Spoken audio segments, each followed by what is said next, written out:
আসসালামু আলাইকুম। নতুন একটা দিন, নতুন একটা সময় আপনাদের মাঝে আবার হাজির হয়েছে। আমরা রাজশাহী বিভাগ সম্পর্কে আলোচনা করছিলাম।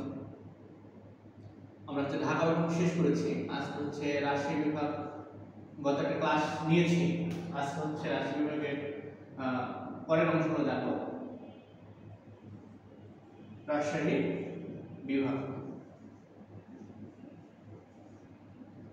আচ্ছা, রাজশাহী বিভাগের যে পটভূমি সে সম্পর্কে আমরা গত ক্লাসে জেনেছি।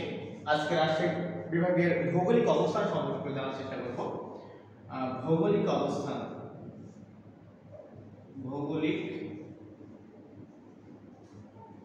অবস্থান, হ্যাঁ, ভৌগোলিক অবস্থান সম্পর্কে জানার চেষ্টা করব। আচ্ছা, রাজশাহী বিভাগের উত্তরে রংপুর বিভাগ, রংপুর বিভাগ, রংপুর বিভাগ। এরপর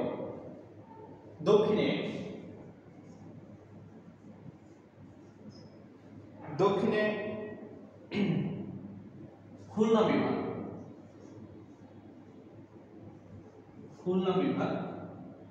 এরপর যদি আমরা দেখি পূর্বে ঢাকা বিভাগ, পূর্বে ঢাকা ও ময়মনসিংহ বিভাগ, ময়মনসিংহ বিভাগ, ময়মনসিংহ বিভাগ। ঠিক আছে। এরপর দেখা গেলে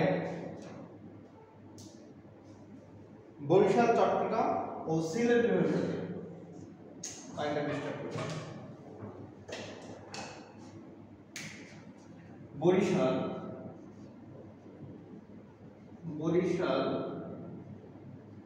চট্টগ্রাম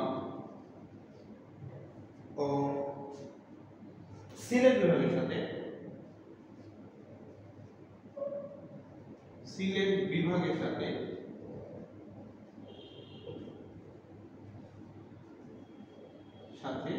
রাজশাহী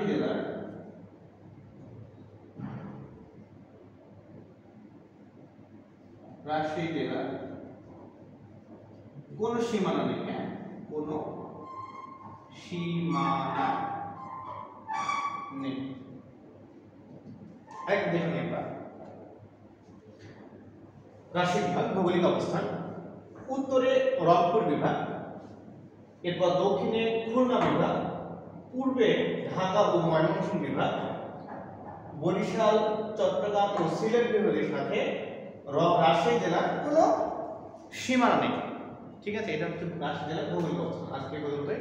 আসসালামু আলাইকুম।